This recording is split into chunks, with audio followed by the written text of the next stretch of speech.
بالله السميع العليم من شر الشيطان الرجيم بسم الله الرحمن الرحيم الحمد لله رب العالمين ثم الصلاة والسلام على من لا نبي بعده السلام عليكم ورحمة الله وبركاته. Nous remercions Allah subhanahu wa ta'ala par la grâce de qui nous nous retrouvons sur ce plateau de votre chaîne préférée Canal 3 Niger pour discuter des sujets d'actualité, des sujets de société.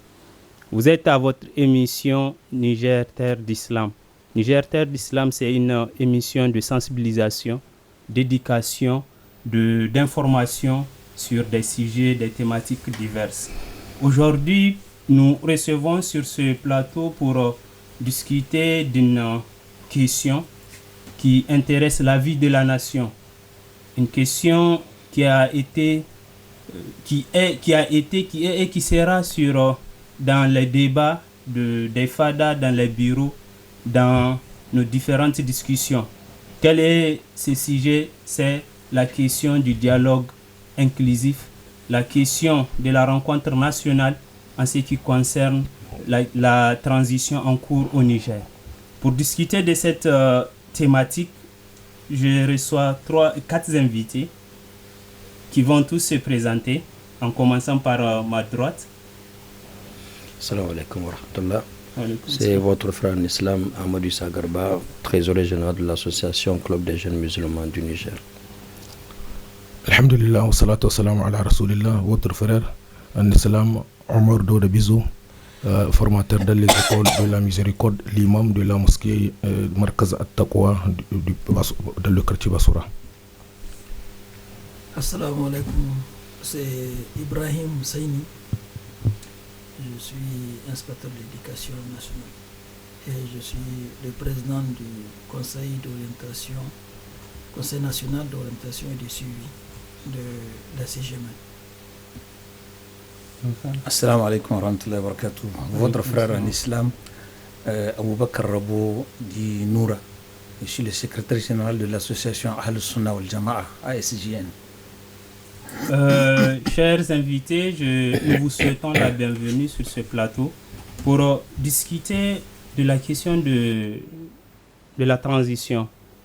Nous le savons que les autorités actuelles travaillent d'arrache-pied pour qu'il y ait une rencontre qui réunira toutes les forces vives de la nation et qui sera l'occasion de discuter de certains points, de certaines questions clés de la vie de la nation. C'est pour cela aujourd'hui nous avons intitulé le thème de Niger Terre d'Islam, les propositions des musulmans du Niger pour la rencontre, le dialogue inclusif. Tout récemment, nous avons vu le Premier ministre a lancé la rencontre au niveau régional à Agadez, en marge des activités de la 4e édition du Sabre national. Pour rentrer dans le vif des sujets, nous allons demander à Ibrahim Saini, Niger Terre d'Islam. Est-ce qu'on peut avoir une historique de la pénétration de l'islam au Niger? Alhamdulillahi Rabbil Alamin.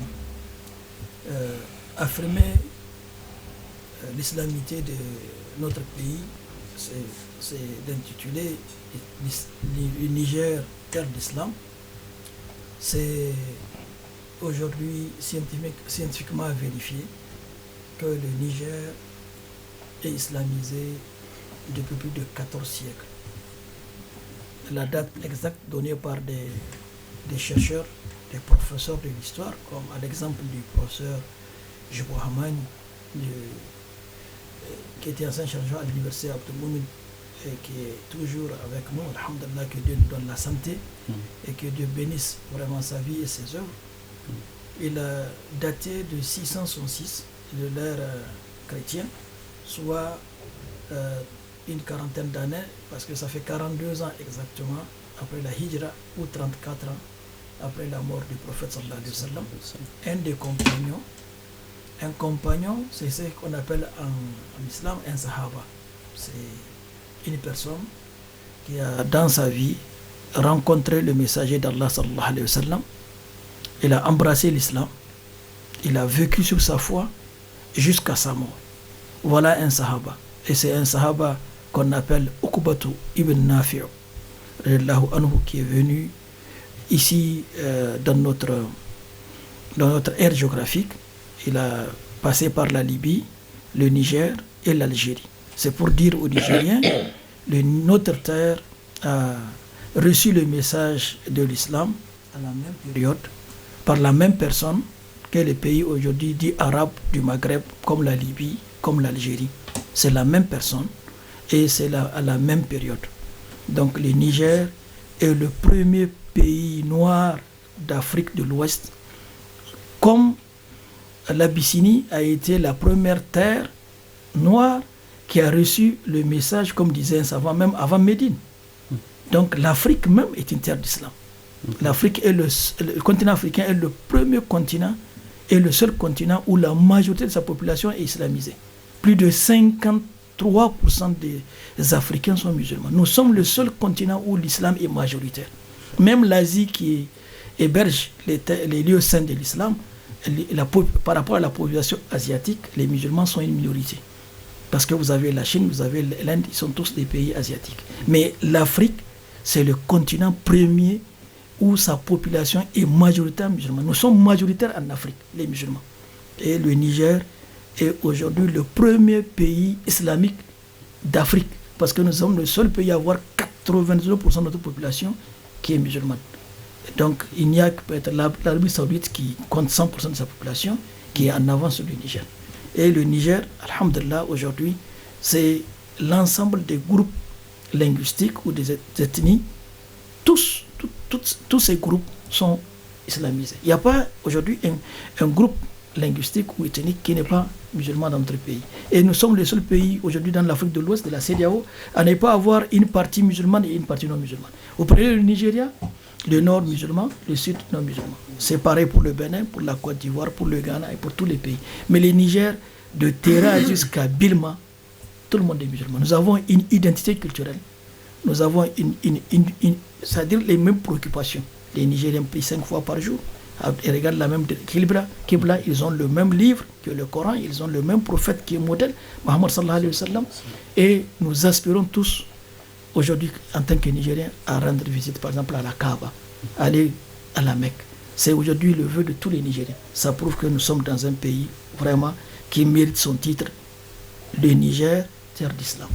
Alhamdulillah. Donc, dire Niger, terre d'islam, ce n'est vraiment pas osé au regard de ce que vous venez de nous faire comme historique. Ma question, je vais poser à tous les participants, en commençant par la droite. On a des autorités issues des événements du 26 juillet qui dirigent 99% de musulmans et 1% qui ne sont pas des musulmans. Quels doivent être les principes fondamentaux de cette transition, les actions de ces autorités? Alhamdulillah Rabbil Alamin, wa salatu wa salam ala ashrafil mursalin wa sayyidina wa habibina wa qurwatuna Mustafa Muhammad wa ala alihi wa ashabihi ajma'in. Rabbi shrah li sadri wa yassir li amri wa hlul uqdatan min lisani yafqahu qawli. Ma ba'd, assalamu alaykum wa rahmatullah. Nous remercions Allah qui nous donne cette occasion de nous exprimer, de nous adresser à nos populations, à nos autorités sur l'actualité de notre pays. Et pour aller directement sur le sujet des principes fondamentaux devant régir, vous avez dit la transition, parce que je vais commencer par là. C'est un mot que je condamne fermement. La transition, même si c'est un mot partagé, même avec nos autres pays de l'AES. Parce que dire transition, nous restons dans le même schéma des coups d'État passés, où nous sommes d'accord qu'on est venu pour mettre fin à un régime et passer la main à un futur régime, dans le même schéma démocratique. Et à mon sens, nous ne sommes pas dans ce schéma. Nous ne sommes pas en train de transiter d'un régime politique vers un autre. Nous sommes entrés dans un schéma de refondation. Donc, penser même au niveau des autorités qu'ils sont en transition, c'est dire qu'ils sont juste de passage. Ils ne sont pas là de passage. Ils sont là pour corriger les fondations du pays avant de passer la main. Et ce système de passer la main, ils ont confié ça à la population, au peuple qui va dire comment ils vont passer la main. Ils peuvent passer la main à eux-mêmes. Donc, ils ne sont pas en transition. C'est pour ça que moi, j'ai rangé le mot transition pour dire refondation, dans sa globalité ou reconstruction. Alors, dans cette phase de refondation, de reconstruction, il y a 4 éléments que j'estime être fondamentaux.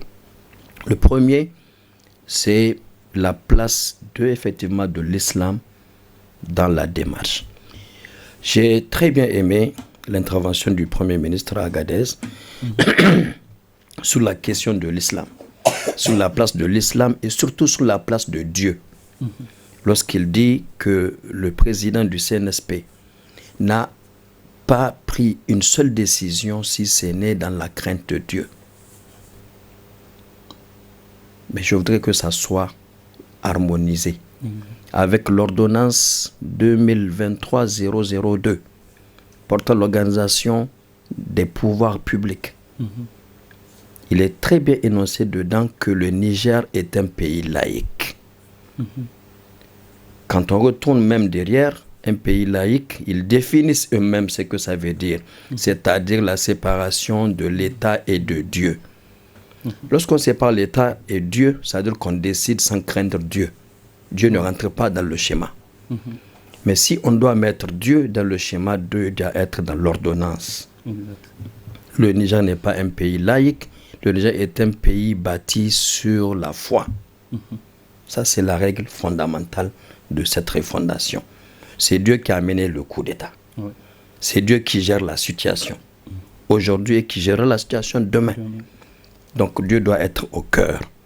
Accepter le mot transition, accepter la laïcité, c'est accepter de rester dans le schéma du blanc qu'on a chassé. Mais s'il faut le chasser, il faut le chasser au complet, de bout en bout. On ne laisse rien de ce blanc. Deuxièmement, c'est sur le volet politique et économique. On doit être dans un schéma d'une indépendance complète aussi, du point de vue politique, c'est-à-dire nous ne sommes pas tenus de construire notre système politique sur ce que le petit blanc veut. Parce que même chez eux, ce n'est pas le même système qui est là. Ce qui se passe en France, ce n'est pas la même chose qui se passe en Belgique. En Belgique, il n'y a pas de président. En Grande-Bretagne, il n'y a pas de président. Et plein d'autres, ils n'ont pas de président. Pourquoi on veut nous imposer un président démocratiquement élu? Donc on nous laisse choisir notre système politique propre à nous, propre à nos valeurs. Le prophète est le modèle par excellence dans la gestion politique d'un État. La première constitution au monde, ça fait 14 siècles, c'est le prophète alayhi salatu wassalam qui l'a érigé à Médine. Nous avons tout ce qu'il faut pour la gestion de la cité dans les principes de l'islam. Et du point de vue économique, là aussi nous devons assurer notre indépendance. Nous ne pouvons pas continuer à vivre avec des papiers que quelqu'un a imprimés pour nous qui ne vaut pas de l'argent. Un Guinéen qui vient avec son franc CFA ou un Tchadien qui traverse la frontière pour entrer au Niger ne peut pas dépenser son franc CFA au Niger. Ces papiers-là doivent disparaître. Il faut qu'on ait notre indépendance dès maintenant. Le deuxième volet, ou le troisième volet, c'est la diplomatie. Dans toutes nos relations avec qui que ce soit, nous devons être dans la préservation de la dignité et de l'honneur de l'homme nigérien. Ça, c'est indispensable. On ne touche pas au sang du Nigérien. Il est sacré. Son honneur est sacré. Sa dignité est sacrée. Et le quatrième volet, c'est la justice et l'équité. Je ne dis pas l'égalité, l'équité. Donner à chacun ce qu'il mérite d'avoir et faire la justice entre les fils. C'est clair, le prophète l'a dit. Une communauté peut prospérer dans la justice, dans la mécréance en étant juste, mais jamais dans l'injustice. Jamais. Et ça, nous avons suffisamment d'exemples pour démontrer qu'une communauté dans laquelle il y a de la justice, cette communauté évolue. Donc, il faut qu'on puisse bannir les injustices. Je prends un simple exemple pour passer le micro. Dans les méthodes, par exemple, de recevoir la population. L'autorité doit s'interdire de faire des options de recevoir un tel et de ne pas recevoir un tel autre dans la société. Il doit se définir des critères pour servir la population. C'est un simple exemple que j'ai pris. Et nous avons tout ce que nous avons autour qu'on appelle justice sociale, l'équité dans le service public, dans tous les domaines de la vie de la société. Ça, c'est ce que nous estimons être des fondamentaux qu'on doit gérer dans cette phase de la refondation de notre pays. Bizo, la même question. Les principes fondamentaux devant régir, je ne sais plus, refondation ou transition, si vous adoptez ce que vient de nous dire Hamma. Alhamdulillah, wa salatu wa salam ala rasulillah wa ala alihi wa ashabihi ajma'in, wa ba'd, assalamu alaikum wa rahmatullahi wa barakatuh. Toutes les louanges sont à Allah subhanahu wa ta'ala qui par sa grâce infinie et sa miséricorde a voulu une fois de plus qu'on se retrouve ici autour de cette table pour dire quelque chose que nous espérons, pour dire la vie de l'islam, que nous espérons que cela, Inch'Allah subhanahu wa ta'ala, rentrera dans nos cœurs et dans nos familles, dans nos mosquées, dans nos rues, dans nos écoles, dans nos services, et changera notre façon d'être. L'islam, cette religion que Allah subhanahu wa ta'ala a voulu pour l'être humain, les hommes et les djinns, l'islam, ces messages, ces cadres dans lesquels Allah subhanahu wa ta'ala a voulu que tout évolue.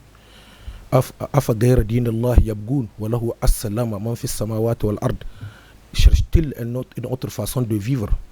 Cherche-t-il une autre religion qui n'est pas celle d'Allah, alors que c'est à Allah que se soumet tout ce qu'il y a dans le ciel et sur la terre? Taw'an wa karhan, volontairement et involontairement, tout est musulman. Ainsi donc, cette réflexion, par la grâce d'Allah, a voulu qu'elle soit au Niger. Ces projets de loi que nous voulons, ces discussions que nous voulons mener, c'est les Nigériens qui vont les mener et c'est au Niger qu'ils vont les mener. Allah subhanahu wa ta'ala nous a montré l'importance d'avoir cette façon de réfléchir, de proposer dans notre quotidien. Allah nous a donné quelque chose d'extrêmement important qui s'appelle Al-Aql. On peut l'appeler en français comme raison, conscience, l'Esprit Saint, comme tu le veux, ou l'intelligence, mais il s'appelle Al-Aql. Dans notre langue, Hankali, comme en germain, Al-Lakkal. Allah subhanahu wa ta'ala, par ces cadeaux qu'il nous a donnés et qu'il nous a différenciés des animaux, veut que chaque situation qui nous concerne, surtout quand il s'agit de la gestion des affaires communautaires, que nous ayons notre intelligence, notre raison, notre conscience pour voir notre contexte et regarder les textes qui sont avec nous et proposer quelque chose qui convient pour le bien-être de chacun. Allah subhanahu wa ta'ala dit dans le Saint-Coran, Inna kulli shay'in khalaqnahu biqadr. Très certainement, nous avons tout créé prédéterminé dans un projet. Rien n'a été fait au hasard. Rien n'est à l'improviste. Allah subhanahu wa ta'ala a voulu que 50 000 ans avant la création de cieux et de la terre, que tout soit déterminé. La première chose à créer, c'était la plume, et il lui a dit écrit. Et il a tout planifié, tout écrit. Et c'est ce travail qu'on demande aujourd'hui aux Nigériens de faire. Les Nigériens, par la grâce d'Allah subhanahu wa ta'ala, ont compris maintenant. Ils ne vont plus aller quelque part pour chercher des aspirations. Ils iront. Mais c'est ce qu'ils prennent, c'est au nom de la parole du prophète dans laquelle il dit Al-hikmatu dalatul mu'min anna wajadaha fahu ahaqqa biha. La sagesse est un bien perdu des musulmans et où il le trouve, c'est son bien qu'il le prend. Nous allons, ce que je propose comme principe premier, c'est de savoir d'abord que nous sommes des Nigériens. Et en tant que Nigériens, nous avons une religion qui s'appelle l'islam. Et cette religion fait notre unité. Vous avez vu votre premier débat, c'était en Nafio. Nous avons essayé de voir comment dégager un comportement de notre cœur qui peut détruire ces pays, qui peut nous détruire tous. L'ethnocentrisme, le régionalisme, l'esprit partisan. Et nous sommes rappelés qu'au Niger, nous avons besoin d'une seule chose, l'unité. Et cette unité, Allah subhanahu wa ta'ala a voulu qu'elle soit une réalité, pas virtuelle. L'unité par la foi. Une foi qui se voit. On a dit, regarde le jour de vendredi, tu verras ce que le Nigérien est dans l'unité. Regarde le jour de fête, tu verras ce que le Nigérien est dans l'unité. Rentre dans leur famille, tu verras ce que le Nigérien est dans l'unité. L'islam est venu nous unir. Alhamdulillah, nous n'avons pas à faire beaucoup d'efforts. Et la deuxième chose, c'était Ithbat. Nous avons dit un comportement que nous voulons pour chacun, pour chaque Nigérien, pour encore nous solidifier et être forts. L'entraide, la mutualité, le fait d'être l'assistance. Donc, c'était comme la ilaha illallah. En nafiou, éviter ce comportement. Personne ne peut développer ces pays au nom d'une ethnie, au nom d'une race, au nom d'une région, au nom d'un parti. Il y a au nom d'Allah et pour Allah que ce pays peut être. En réfléchissant chacun dans son domaine, dans ce que Allah a voulu qu'il soit, qu'est-ce qu'il peut apporter. Et la deuxième chose, c'était l'entraide au nom d'Allah et pour Allah. Et il est possible, regardons l'histoire, c'est avec ça que le Niger s'est différencié. C'est avec ça que le Niger était devenu ce qu'il était dans l'histoire, et c'est avec ça qu'il sera ce qu'il peut être aujourd'hui et demain. Et ensuite, aujourd'hui, nous parlons, rentrons dans l'action. Après que ce comportement ait disparu de nos cœurs, de notre langue et de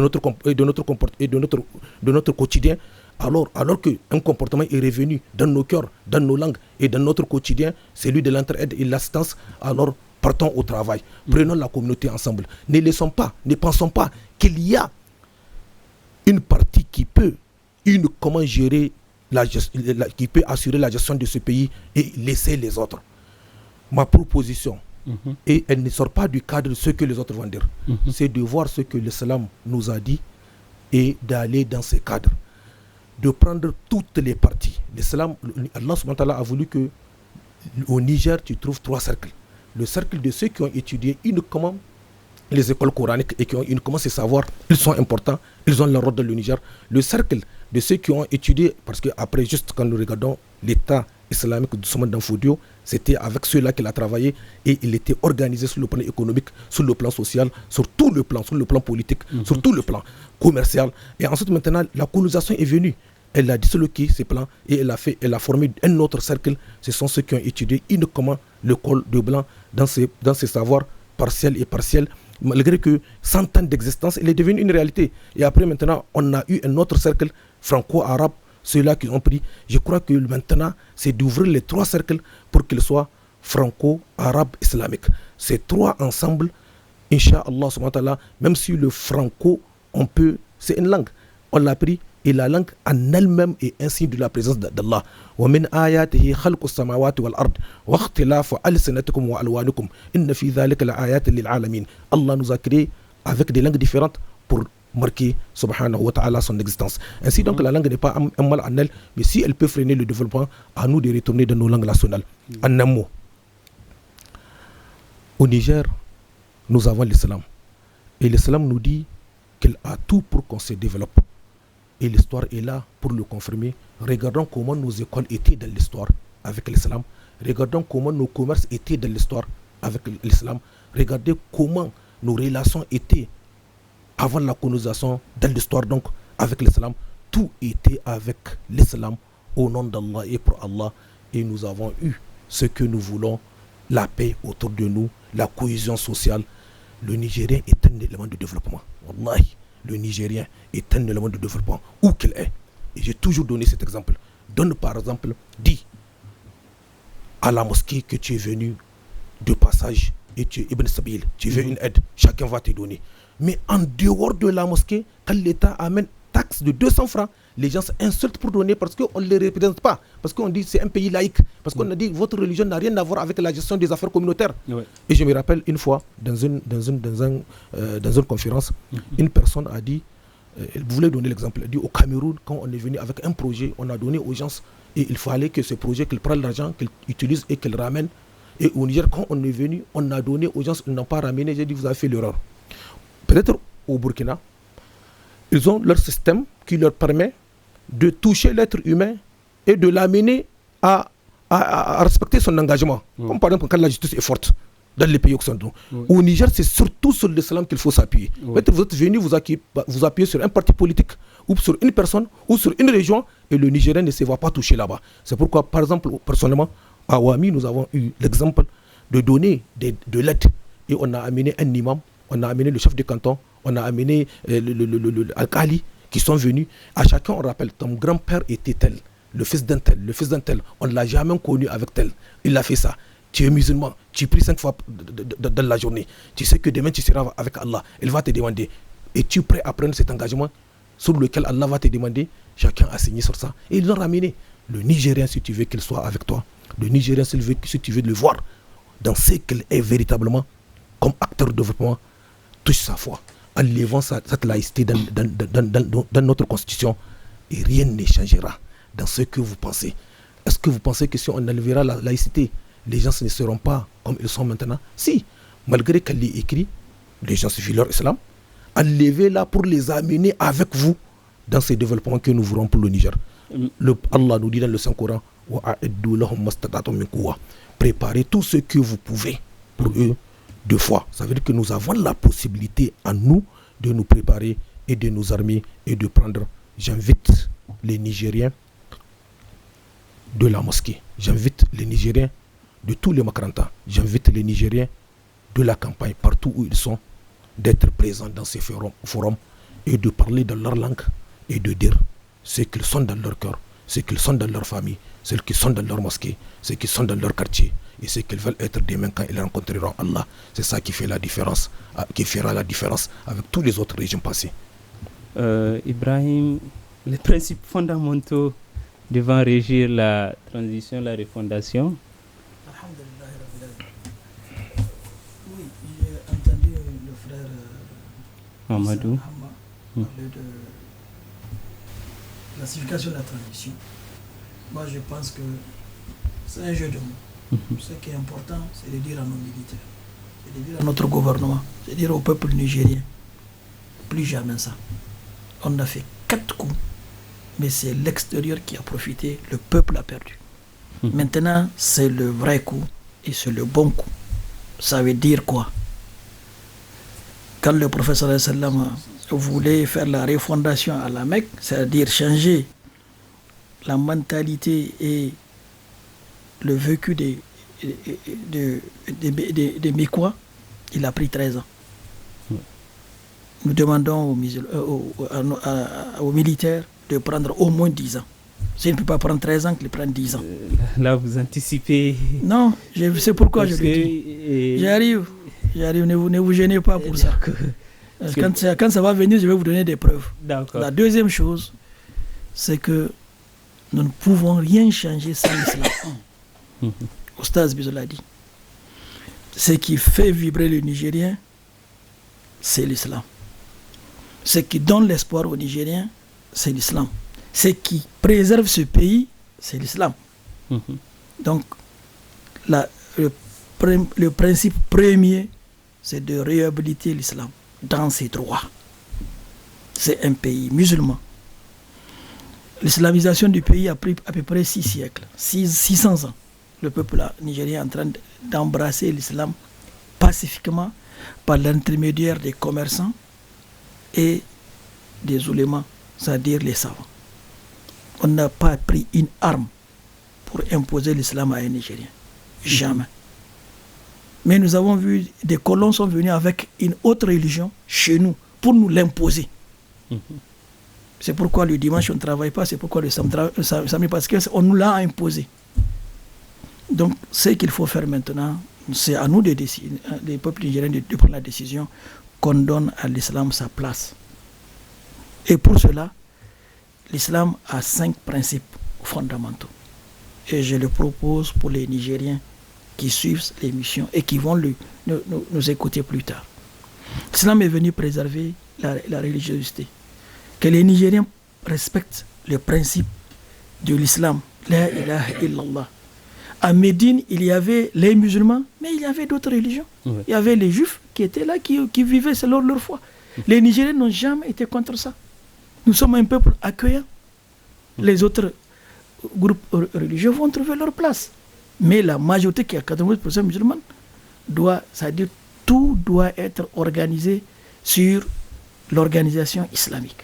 Nos heures de prière, nos heures de congé, le vendredi où on doit aller à la mosquée, le ramadan, les 10 derniers jours, tout doit répondre à notre organisation d'une communauté musulmane.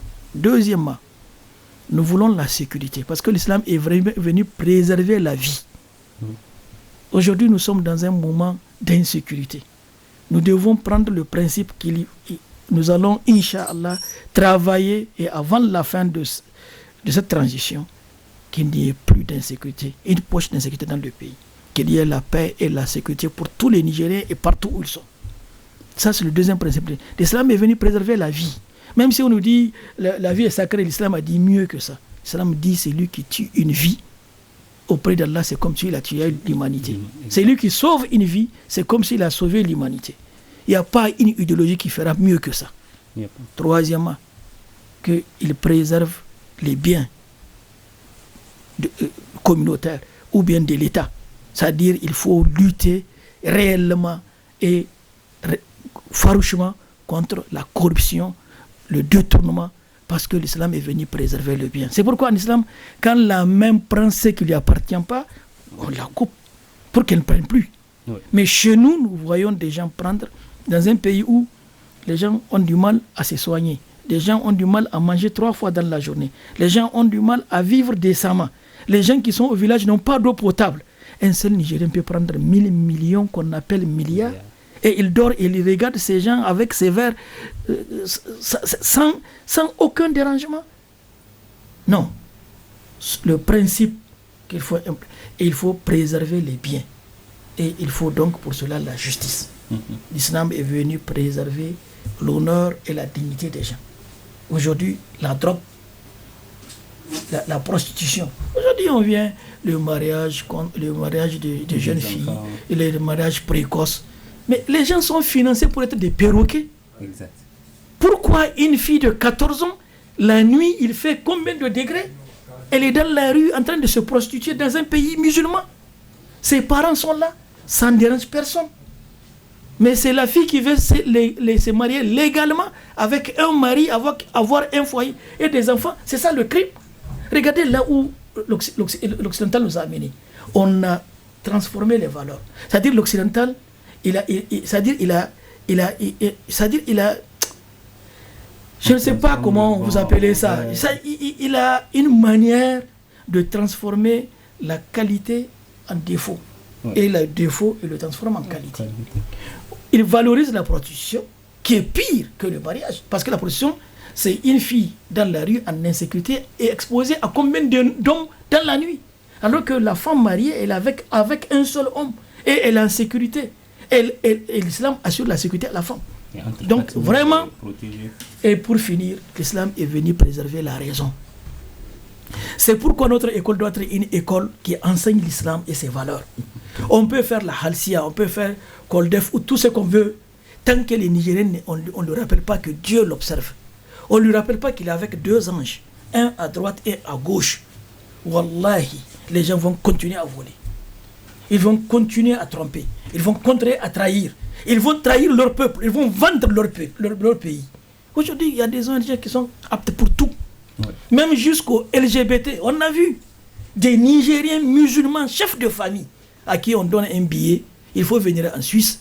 Il y a un forum des gays, des homosexuels, des PD, des lesbiennes. Ils sont prêts à partir même avec des élèves. Parce qu'il y a seulement le franc CFA et de l'argent. C'est pourquoi l'islam est venu préserver l'honneur des êtres humains. Et il faut que notre État ait un principe de préserver notre honneur, notre dignité. C'est ça la lutte pour la souveraineté. C'est pour qu'on ne soit plus esclave. Oui. Et c'est pour que tout ce qui peut toucher à la raison, il faut que l'État ferme les accès. La drogue, l'alcoolisme, la chicha, tout ce qui... aujourd'hui, jusqu'à des filles, nos filles, rester à prendre de la chicha. C'est des choses que nos parents n'ont pas. Qu'est-ce qui nous arrive? Et encore, il faut instruire notre jeunesse. C'est parce que c'est ça l'avenir. Et nous avons besoin d'une école nigérienne. Parce que nous avons une école coloniale. Une école qui continue à perpétuer des valeurs des autres. Quand le sida vient, on l'intègre dans le programme. Covid-19 arrive, on le met dans le programme. La santé de la reproduction qu'on appelle éducation sexuelle vient, on met... Mais l'islam qui est là, on refuse. que ça aille à l'école. On ne parle pas d'Allah, on ne parle pas de la prière, on ne parle pas du respect des parents. Il n'y a même pas de morale aujourd'hui dans nos écoles. Aujourd'hui, du primaire jusqu'à... Il n'y a pas même de cours de patriotisme. Et même son pays, il n'y a pas. Donc l'école doit être aujourd'hui une préoccupation et ça fait partie du principe de préserver la raison et de développer aujourd'hui le sentiment de dignité et de... On revient à notre hymne national. Combien de fois il nous appelle notre dignité, notre fierté, notre honneur. On dit même le titre, honneur à la patrie. Qu'est-ce qui peut l'amener? C'est l'éducation. Et je félicite vraiment au passage les imams, les musulmans, les oulémas qui ont, dès le début de ce changement, ont pris le devoir pour expliquer aux Nigériens, à travers un langage très simple, que aimer son pays, ça fait partie de la foi. Ils ont amené les mosquées à continuer les kunouts. Aujourd'hui, nous, dans notre quartier, chaque matin, parce que c'est un quartier de fonctionnaires, les kunouts se tiennent depuis 5 mois. Et nous sommes décidés, si la transition va faire 15 ans, nous allons prier pendant 15 ans. Parce que nous savons que c'est avec la prière que Allah a sauvé l'Afghanistan.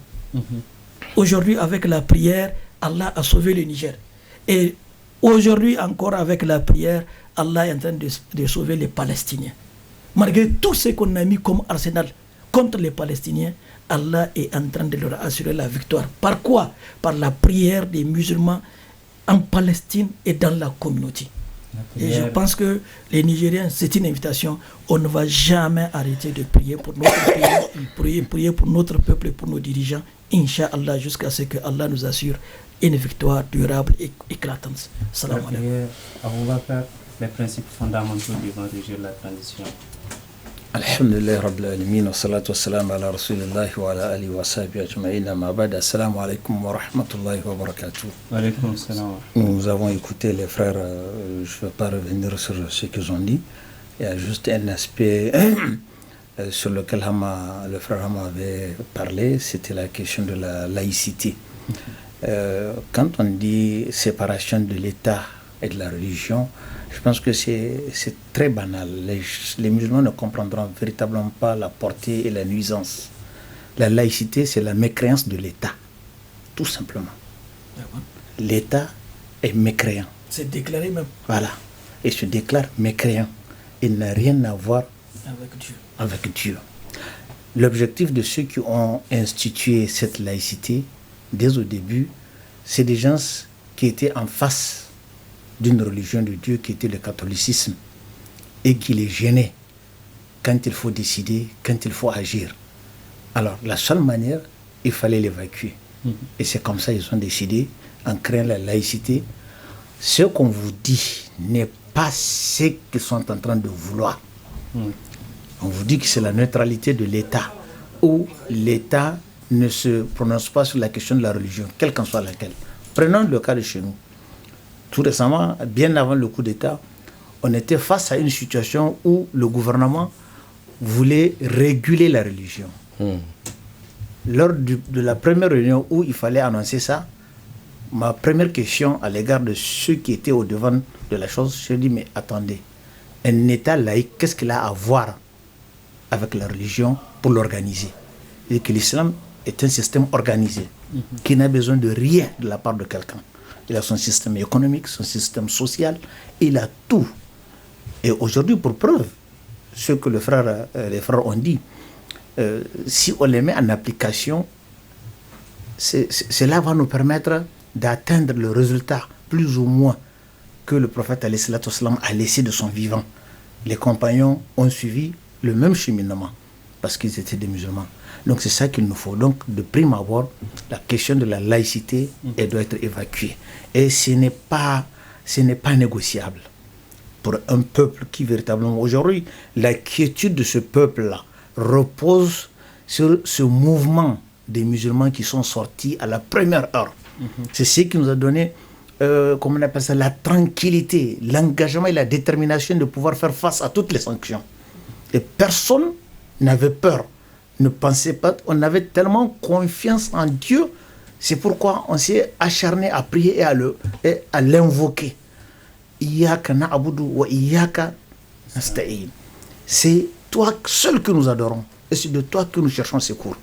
Et ce secours-là, nous l'avons vu Dieu nous a donné ce secours. Alors, autre aspect sur lequel je voudrais parler sur la question de la refondation, il y a un certain nombre de valeurs sur lesquelles la transition, même si Ham quelque part il refoule ce thème, je suis entièrement d'accord avec lui, parce que quand on parle de transition, c'est même d'ailleurs sur cette base-là qu'on est en train de négocier. Combien, s'ils disent aujourd'hui ils vont faire 9 mois ou 3 mois, la CEDEAO est prête à venir négocier avec nous. Non. C'est le peuple qui sait ce qu'il est en train de vivre. L'exemple du prophète alayhi salatu wassalam est très concret. 13 ans avant de démanteler le shirk qui était dans le cœur et de la tête des gens. Aujourd'hui, ce que la colonisation et ses différentes étapes ont instauré dans notre pays, dans nos cœurs et dans la tête de la population, vous allez entendre qu'il y a des gens qui se réclament laïcs. Oui. Ouais. Moi, je suis des musulmans, moi je suis un laïc. Beaucoup. Quand on a posé la question à Hassan II du Maroc en France, pourquoi le Maroc n'adopte pas la laïcité, il a ri devant les journalistes. Il dit c'est anachronique. On ne peut pas être musulman et être laïque. Malheureusement, nos gens ne l'ont pas compris. Ouais. Voilà. Et quelqu'un va se déclarer, moi je suis un démocrate sincère. Mais la démocratie, elle ne peut pas se faire comme le blanc l'a imaginé sans la laïcité. Voilà. La laïcité est la porte par laquelle toutes les vicissitudes, les velléités mondaines là, nous tombent dessus. Donc c'est pourquoi il faut qu'on soit très clair. Notre histoire, tout à l'heure Ibrahim l'a dit, nous dit que nous sommes musulmans. Oui. Alors si réellement nous sommes, l'islam c'est une religion de conviction, il n'y a pas d'obligation, on ne t'oblige pas. Dieu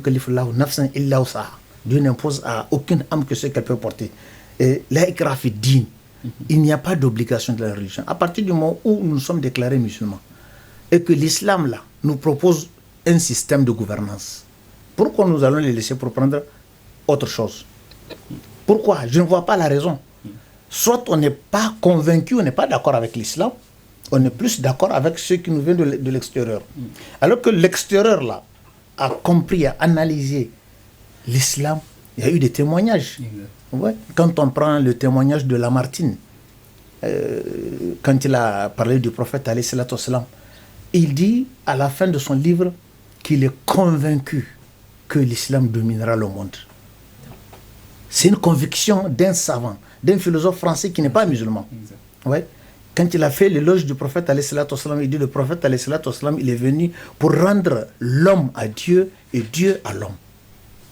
Et c'est de ça que nous avons besoin. Aujourd'hui, c'est ce combat pour le tawhid.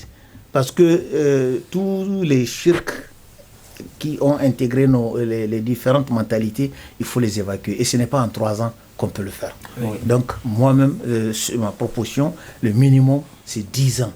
Et s'il n'y a même pas de limite, c'est quand ça va arriver, on va s'arrêter, dire que tout le monde a compris et qu'on va aller dans le même sens. Alors, on y sera.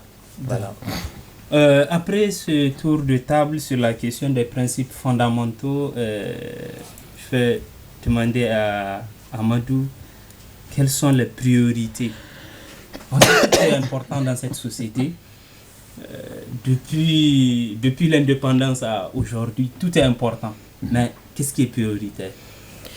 Bien, la première priorité, ils ont anticipé parce que quand il a commencé à parler de la durée de la transition, vous avez voulu l'arrêter. Oui. Il a rebondi sur ça. Exactement. C'est la première priorité. La durée. Oui, parce que le président du CNSP dit je vais convoquer les assises, vous allez décider sur 4 axes. Et quand il arrive, les 3 autres, il n'y a pas de fourchette. Oui. Mais quand il arrive à la durée de la refondation, il dit qu'il ne dépassera pas 3 ans. Pourquoi? Donc il n'y a pas de concertation sur ça. Parce que personne ne dira, en tout cas tout celui qui est soucieux du devenir du Niger ne proposera pas moins de 3 ans. Donc il n'a qu'à faire son chemin, partir, continuer, jusqu'à ce que le peuple choisisse avec lui que ça va et qu'il peut confier à quelqu'un d'autre. Qu'on ne nous amène pas de délai. La France là qui a été amenée à son sommet, c'est lui qui a fait la fondation, c'était un militaire. Oui. C'est lui qui nous a amené tout le désordre ici. De Gaulle, il a eu combien d'années? 15 ans. Non, est-ce qu'on lui a dit de faire 15 ans? Non. On ne l'a pas fixé. Oui. Donc, La plus on n'a récente, qu'à nous laisser avancer. Nous sommes là, c'est comme dans les contrats de travail. Vous savez, le contrat de travail à durée déterminée, il y a deux formes. Il y a la forme où on dit la date de début et la date de fin. Et il y a la forme où on dit la date de début et les circonstances de fin. Vous êtes là en tant que contractuel parce que la secrétaire qui est là, elle est partie en congé de maternité. Le jour où elle reviendra, votre contrat est fini. Alors, le jour où la refondation va finir, c'est le jour où le peuple va décider que c'est bon. Mais on n'a pas à se lier, comme si, en fait, sur ce point, c'est comme si on a un compte à rendre à quelqu'un. Mais on n'a pas de compte à rendre qu'à Dieu. C'est tout. Donc, on ne se préoccupe pas de quand est-ce que ça va finir. Ça ne finit pas. Ce qui va finir, c'est le désordre. Quand on va finir avec le désordre, on peut revenir pour confier le pays à d'autres personnes qui vont continuer dans le chemin qui est bâti et tracé pour le Niger. Ça, c'est la première priorité. La deuxième priorité, c'est le travail profond sur les mentalités. Le Burkinabé, on l'appelle l'homme intègre. Et le Nigérien, on l'appelle l'homme quoi? On n'a pas d'identité. Il faut que quand on voit le Nigérien de l'Est à l'Ouest, du Nord au Sud dans ce monde, qu'on dit que lui, c'est l'homme avec sa qualité. Cette qualité-là, il faut la définir. C'est la première chose que les assises doivent définir. La durée, là, c'est un sujet clos pour moi. Donc, la première chose, c'est quelle identité a donné aux Nigériens. Et je suis d'accord avec ceux qui disent qu'il faut mettre fin au mot nigérien même. Nous sommes des Nigérois, les hommes, et les femmes sont des Nigériennes. Ah ouais. Parce que pour moi, le Nigérien, c'est l'homme le plus béni du monde. Il a parlé de l'Arabie Saoudite. Leur bienfait, c'est que Dieu les a amenés la Kaaba, le prophète et sa mosquée. Mais en termes de vie de musulmans, tout celui qui est soucieux de son islam, il va en Arabie Saoudite, il va être pressé de rentrer à la maison. Parce que tu vis mieux l'islam chez toi. Beaucoup vivent musulmans là-bas, ils vivent l'islam malgré eux avec la police des mœurs. Ici, il y a quelle police des mœurs? C'est nous qui choisissons de vivre notre islam. Donc il faut qu'on travaille sur la valeur, l'identité du musulman que moi j'ai bâti sur la dignité. Le Nigérien, c'est l'homme digne. C'est-à-dire qu'il ne baisse la tête que devant Dieu. Point. Ça, on doit faire un travail profond. Lorsque la refondation, les assises vont définir ces valeurs-là, je dis au CNSP, confiez ce travail aux ulémas. Nous allons circuler dans chaque village du Niger, de l'Est à l'Ouest, pour passer ce message et changer les comportements et les mentalités des Nigériens. Aujourd'hui, vous voyez, à côté de plusieurs endroits, et les grandes plaques là, il y a la photo des 3 chefs d'État de l'AES. Mais on est déjà convaincu de ça, on n'a pas besoin de ces plaques. C'est des valeurs qu'on doit afficher, en gros. Et non pas faire des publicités des Oui. C'est des valeurs qu'on doit publier. Partout où tu passes sur les affiches là, on doit enseigner, montrer des valeurs. Montrer des valeurs, ce qui est positif que le Nigérien doit prendre. C'est sur ça qu'on travaille. C'est que le frère Ibrahim a dit, c'est très fondamental. Tant qu'on ne travaille pas sur les mentalités, wallahi, nous allons faire sortir la plus grande quantité du monde de diamants sur notre sol, la plus grande quantité d'or, la plus grande quantité de pétrole et les autres multitudes de richesses que nous avons dans notre pays, ça va profiter à des voyous. Ouais. Mais il faut qu'il y ait des hommes dignes. Regarde dans des pays où quand tu craches sur le goudron, il y a ton amende qui t'attend. Ici au Ghana, on me l'a dit, j'ai vu. On rentrait par la Côte d'Ivoire, on nous a dit qu'au Ghana, là où vous allez rentrer, on ne jette pas, hein. On ne jette pas les ordures, même dans la forêt. On rentrait au Togo, à Flao, sur la barrière. Le bus sortait. Le dernier dans le bus, il avait jeté un sachet. On a arrêté le bus. On dit, il n'a qu'à descendre. Convoyeur dit, il va prendre. Il dit, non. La personne qui a jeté n'a qu'à descendre ramasser. Nous, on ramasse quoi? On voit même des personnalités qui descendent une voiture fumée avec admin qui jettent des choses. Ouais. Donc on doit travailler fondamentalement pour changer les mentalités. Et ça, là, ça doit se passer avec la douleur. Hein. Oui. C'est comme la ceinture de sécurité. Là. Au début, on mettait ça à cause des 10 000. Aujourd'hui, même quand tu vas à Maradi, mais que la police ne t'arrête pas pour ça, tu mets la ceinture, c'est devenu une habitude. Donc les valeurs là, on doit les enseigner, on doit les inculquer par la carotte et la chicotte. Voilà ce que je peux dire. Madame Bizo, les priorités durant ce moment.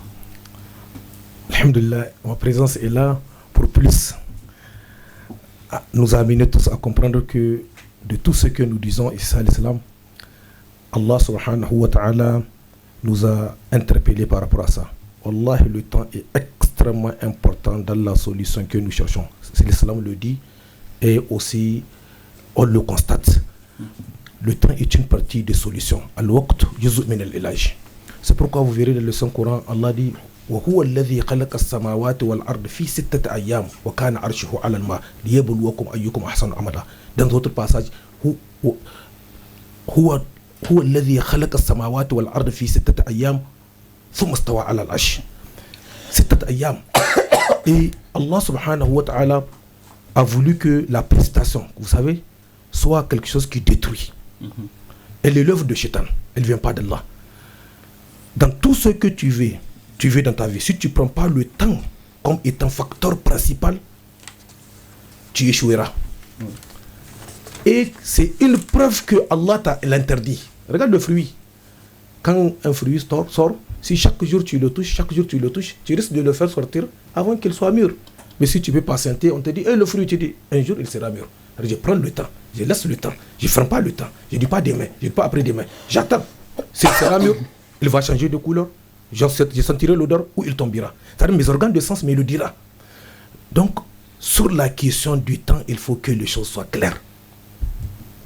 Il faut que les choses soient claires.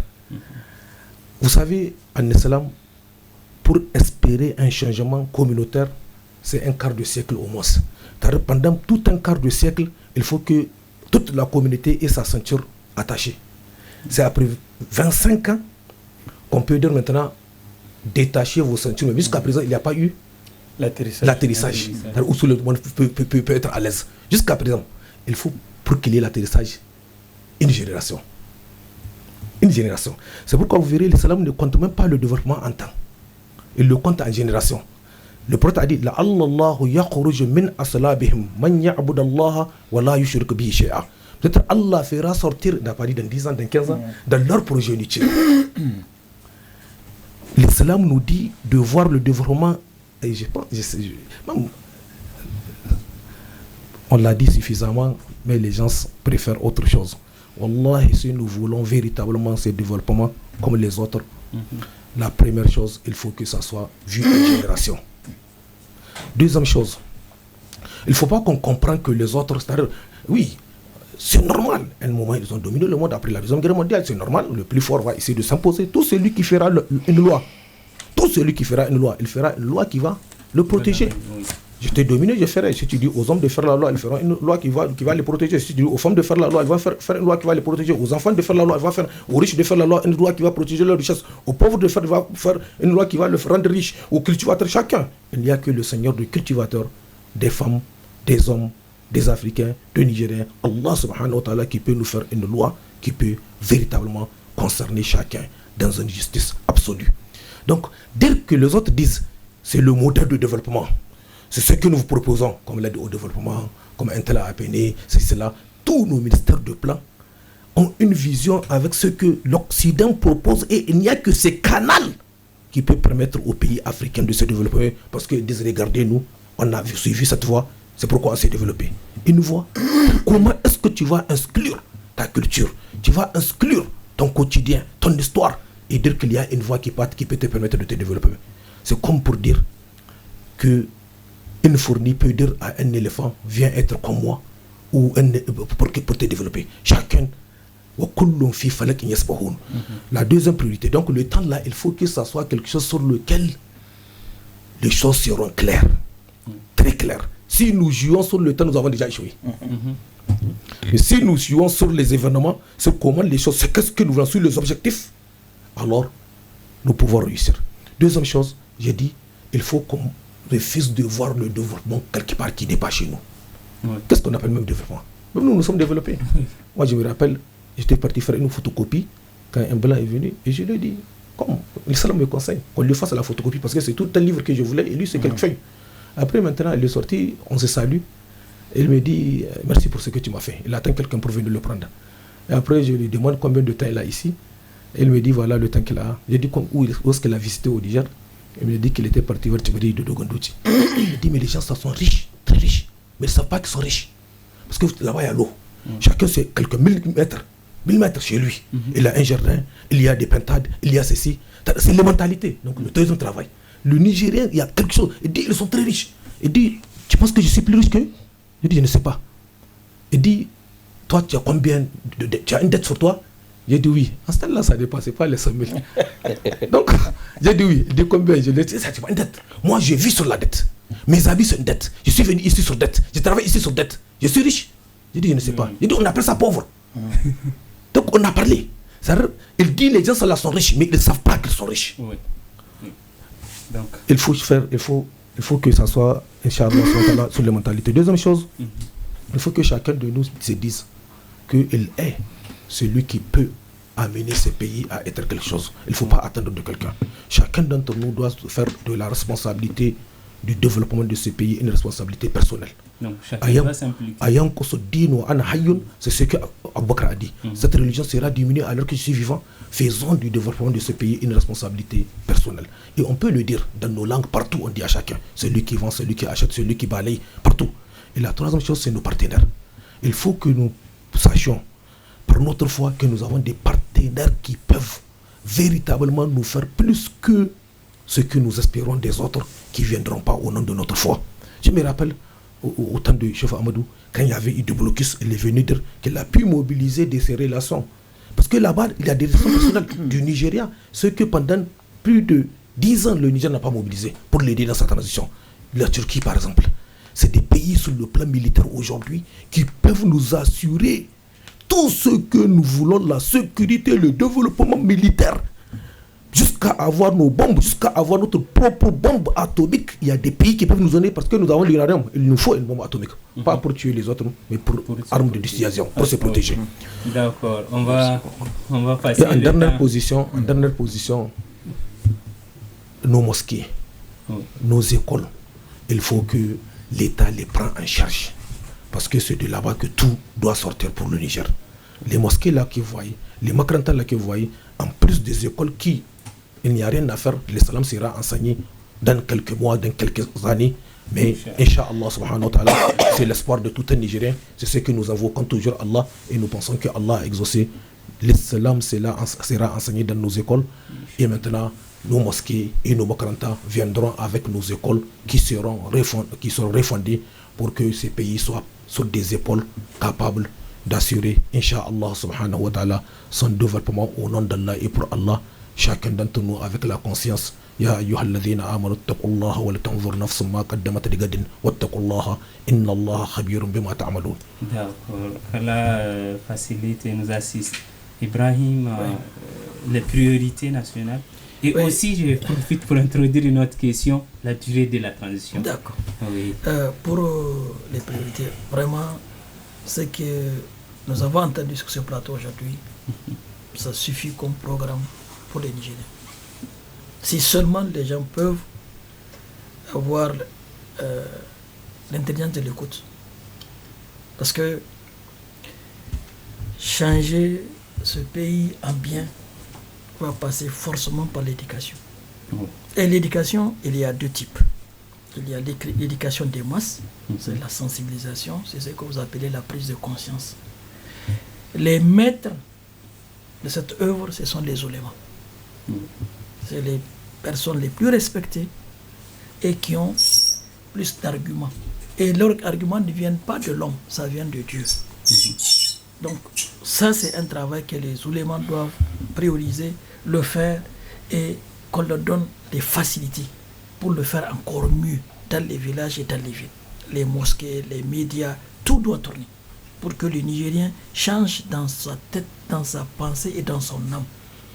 Deuxième volet de l'éducation, c'est les générations futures. Il faut nigérianiser notre école. Nous avons une école coloniale. Je le dis parce que je suis du système. Je suis enseignant depuis 40 ans. J'ai commencé en 1984. Nous sommes aujourd'hui en 2024, exactement 40 ans. Je sais de quoi je parle.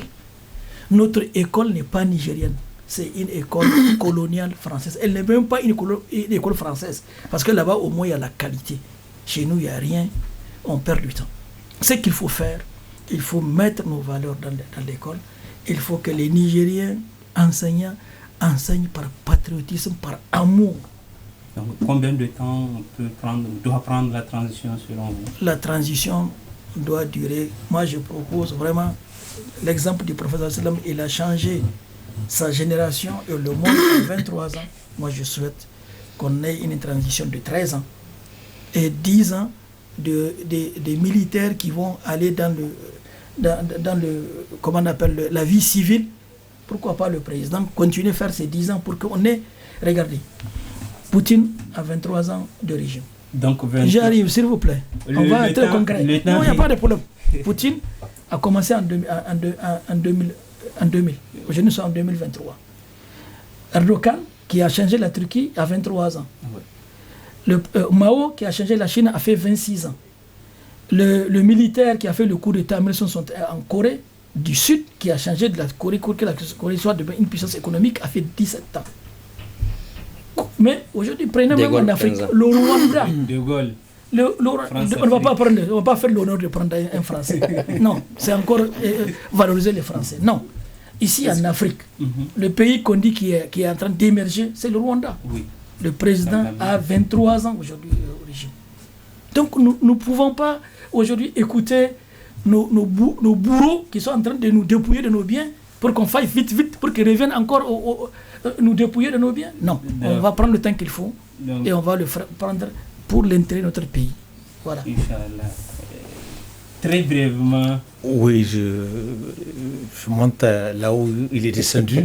La question du temps. Nous avons écouté ce que le frère Bizou a dit. Je suis entièrement d'accord aussi. Alors, moi, ce que je dis, depuis le 26 juillet, nous venons de nous inscrire dans une école.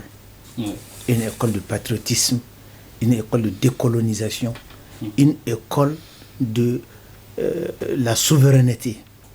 Alimentaire, énergétique. Toute la souveraineté dans toute sa dimension. Donc cette école-là, elle n'a pas de limite tout de suite. Il faut que nous soyons à un niveau où notre mentalité a acquis le nécessaire de compréhension nous permettant, comme l'a dit Jerry Rawlings, il dit construisez des institutions de manière à ce que même si c'est le diable qui va vous gouverner, il va les respecter. Parce qu'aujourd'hui, ce que les gens sont en train de voir, la transition est là pour 3 ans, on va revenir au régime du pluralisme politique et autres. Mais ça n'a pas de sens, le coup d'État n'a pas servi. Non.